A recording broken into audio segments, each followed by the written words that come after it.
Oi, pessoal. Bom, então eu estou gravando esse vídeo para explicar para vocês sobre como realizar essas atividades do mês de maio, tá?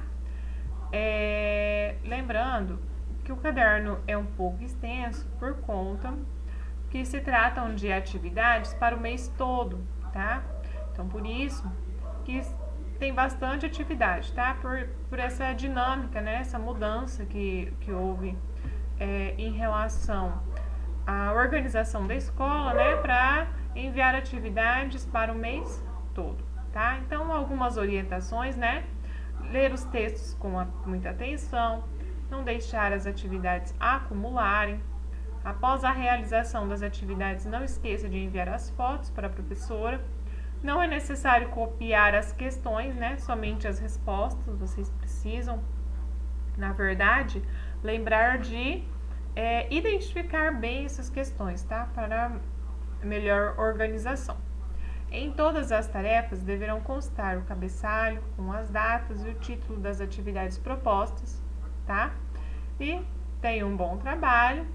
Tem uma sugestão de leitura para esse mês, que é o livro Cortiço, tá? Do Aloísio de Azevedo. Esse livro é importante que vocês façam essa leitura, porque no mês que vem nós teremos atividades referentes ao livro, tá bom? Bom, então vamos às atividades, tá? Essas primeiras atividades aqui são relacionadas à ortografia, à pontuação e à acentuação, tá? Vocês irão fazer a leitura, edição de assinalar, tá? Então, vocês vão ler e assinalar as respostas nessas 4 primeiras aqui. Bom, aí temos aqui uma regrinha sobre acentuação gráfica.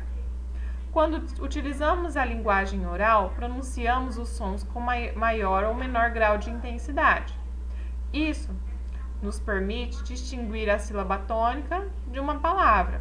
Por exemplo, abacaxi. Nós temos na palavra abacaxi o xi, a sílaba tônica, né? Sílaba tônica é aquela que se destaca das demais por ser pronunciada com maior força expiratória, né? Por exemplo, aqui, eu sempre gosto de chamar a palavra para descobrir qual que é a sílaba mais forte, né? No caso do abacaxi, ó, abacaxi, então o xi é a sílaba tônica, né? As sílabas átonas são aquelas que se caracterizam por uma pronúncia mais fraca, tá? Então, todas as outras são sílabas átonas. De acordo com a posição da sílaba tônica, os vocábulos de mais de uma sílaba são classificados em oxítonos, quando a sílaba tônica é a última, sabiá, caxambu, chorar.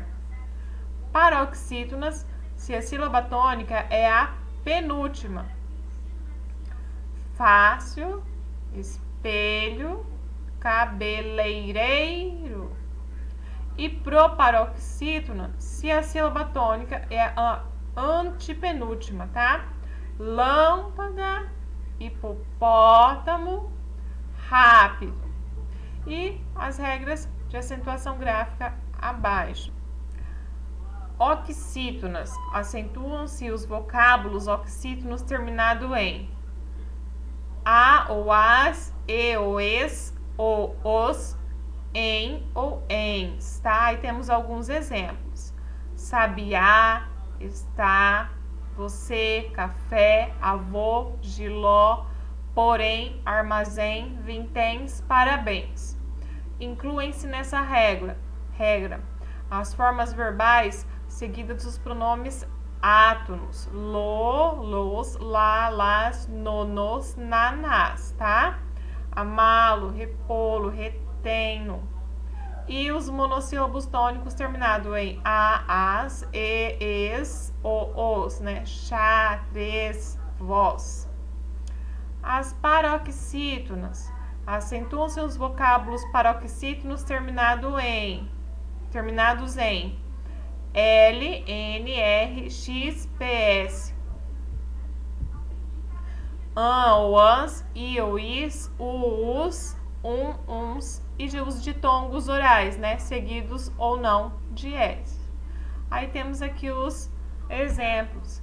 Fácil, elétron, dólar, látex, bíceps, órfã, órfãs, táxi, vírus, álbum, álbuns, Páscoa.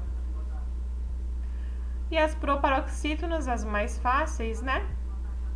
Acentuam-se todas as palavras proparoxítonas, lágrimas, fôlego. E os casos especiais, acentuam-se sempre o I e o U tônico dos hiatos, quando estes formam sílabas sozinhas ou são seguidos de S. Aí, balaustre, baú, egoísta, heroína, saída, saúde, viúvo, etc. Acentuam-se graficamente as palavras terminadas em ditongo oral átono, seguido ou não de S. Área, ágeis, importância, jockey, lírios, mágoa, régua, tênue, túneis, etc. Aí temos as atividades, né? Justifica o acento das palavras abaixo. Então, vocês vão, por exemplo, aqui, lâmpada. Por que a palavra lâmpada é acentuada? Primeiro, vamos lá. Vamos fazer a separação. Lâmpada. O que eu posso perceber? Qual que é a sílaba tônica? Lã, né? Então, lâmpada.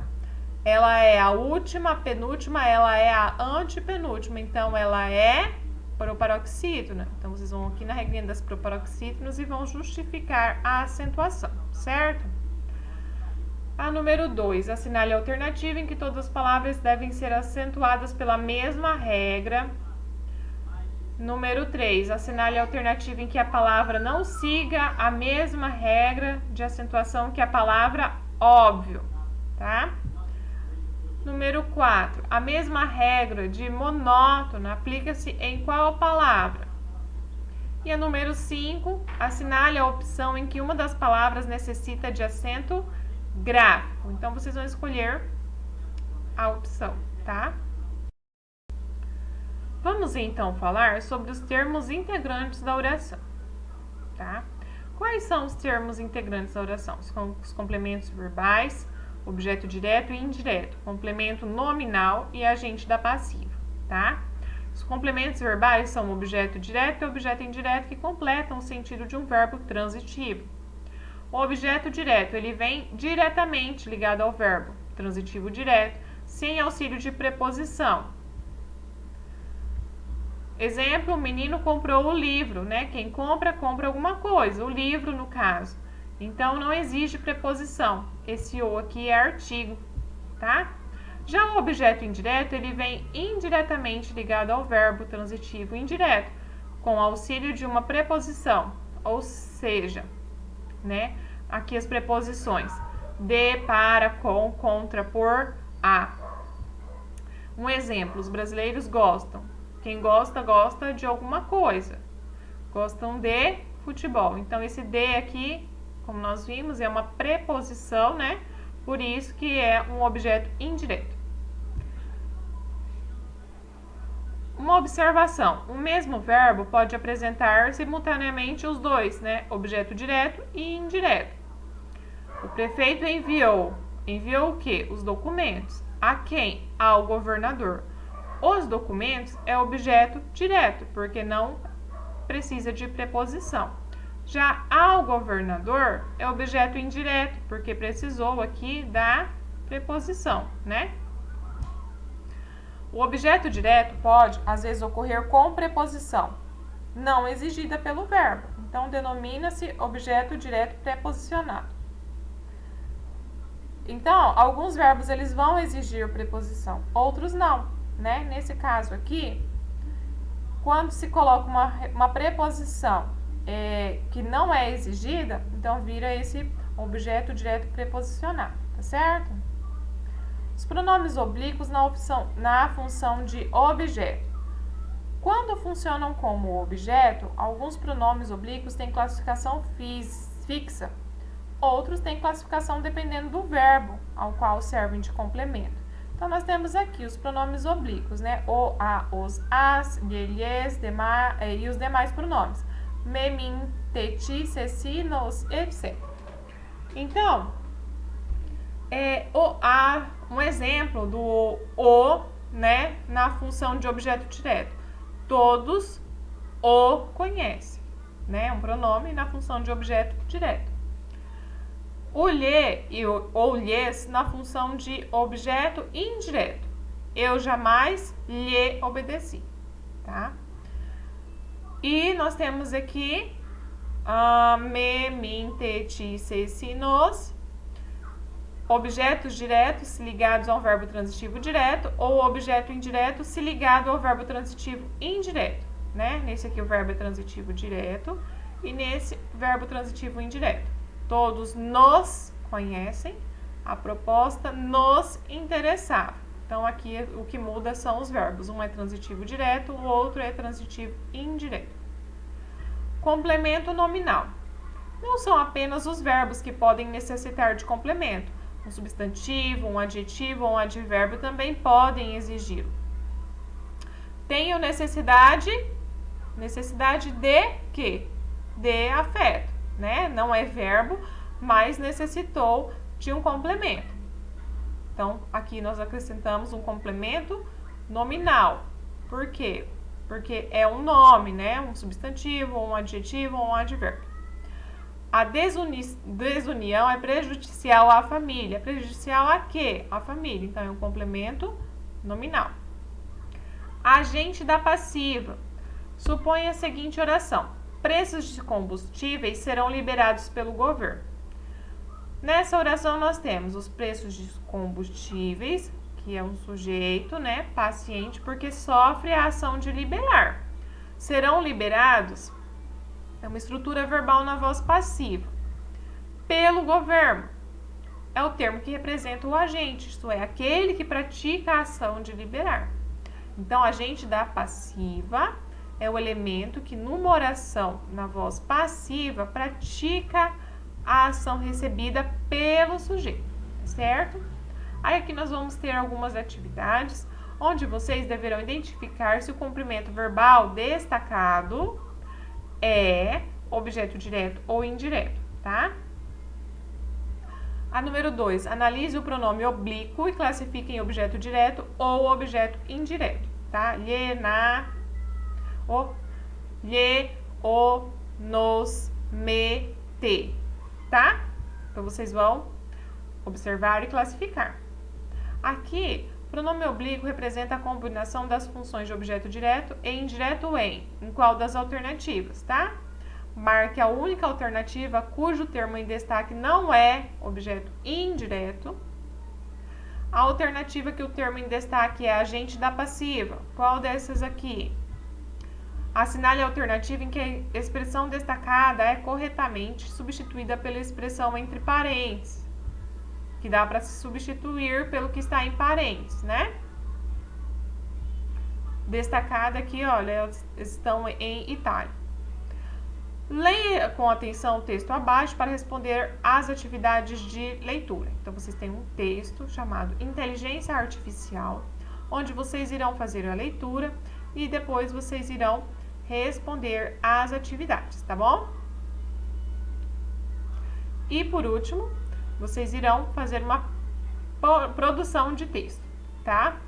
Você deverá escrever um texto sobre o tema Juventude e Tecnologia. As perguntas abaixo devem ajudar você a escrever o seu texto, que deve apresentar o seu ponto de vista e a sustentação desse ponto de vista. Pense nas seguintes questões. Como o jovem se relaciona com a tecnologia? Você concorda com a afirmação de que o jovem é muito dependente dela? Que aspectos positivos você apontaria na internet como tecnologia para a juventude? Aspectos positivos, tá? Que aspectos negativos apontaria? Que outra tecnologia, além da internet, o jovem valoriza? E por quê?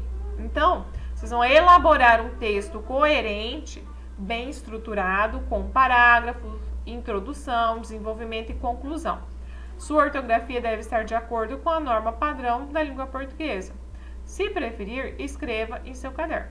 Então, essas são as atividades do mês de maio, tá? Qualquer dúvida, vocês entrem em contato no privado que eu irei responder vocês, tá bom? Até mais!